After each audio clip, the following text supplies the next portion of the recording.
Generally हमें comments आते हैं कि कौन सी अल्टरनेट मेडिसिन हमारे लिए बेटर है। कुछ कहते हैं सिद्धा है, कुछ कहते हैं यूनानी है, कुछ कहते हैं होम्योपैथ है, कुछ कहते हैं आयुर्वेद है। कौन सी आपको बेटर लगती है? तो मैं आपको सिंपली एक क्लियरिटी देना चाहता हूँ, यहाँ पर अल्टरनेट मेडिसिन का कोई भी ऐसा पर्टिकुलर तरीका नहीं है।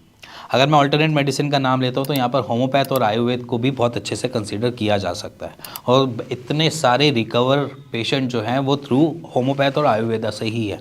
तो आपके सामने मेरे पास कुछ सक्सेस स्टोरीज़ हैं जहाँ पर पेशेंट रिकवर हुए हैं। प्लीज़ आप उनको एक बारी देखिए और समझिए।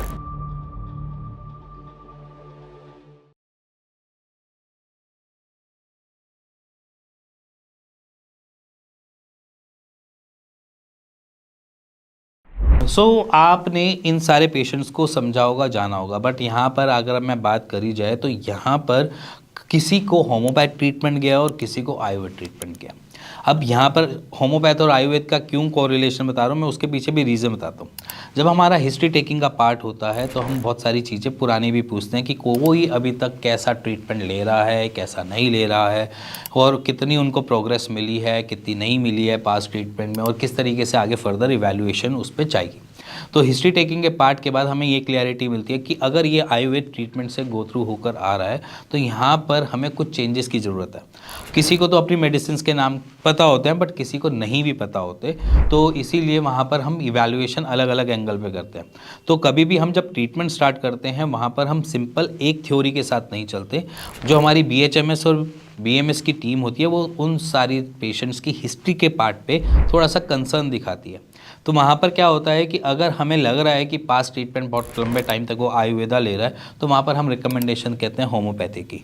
और अगर हम वहाँ पर देखते हैं कि किसी ने अभी तक कोई ट्रीटमेंट स्टार्ट ही नहीं करा और उनको बहुत सारी इश्यूज़ आ रहे हैं तो वहाँ पर हम आयुर्वेद को भी स्टार्ट करवाते हैं। और किसी किसी को जहाँ पर हमें लगता है कि पेन इश्यूज़ ज़्यादा आ रहे हैं, दर्द बहुत ज़्यादा मिल रहा है, तो वहाँ पर होम्योपैथी से स्टार्ट किया जाता है, क्योंकि होम्योपैथी के अंदर एक कुछ मेडिसिन ऐसी हैं जो पेन में रिलीफ दे देती हैं फ्रॉम वेरी फर्स्ट डे से।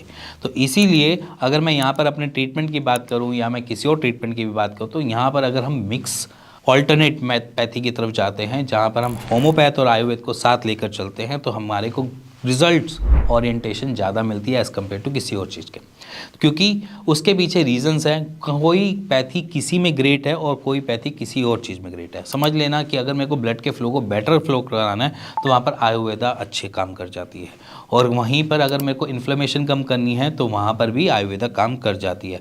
बट जहाँ पर मेरे को पेन में रिलीफ देना है वहाँ पर होम्योपैथी अच्छा काम कर जाती है। और जहाँ पर मेरे को डायमीटर में देखना है कि भैया इन्फ्लेमेशन कम होने के बाद कितना इफेक्ट आ रहा है, वहाँ पर फिर आयुर्वेदा काम आ जाता है। तो यहाँ पर क्या होता है कि बहुत अलग अलग जगह पे अलग अलग पैथी काम आ जाती है।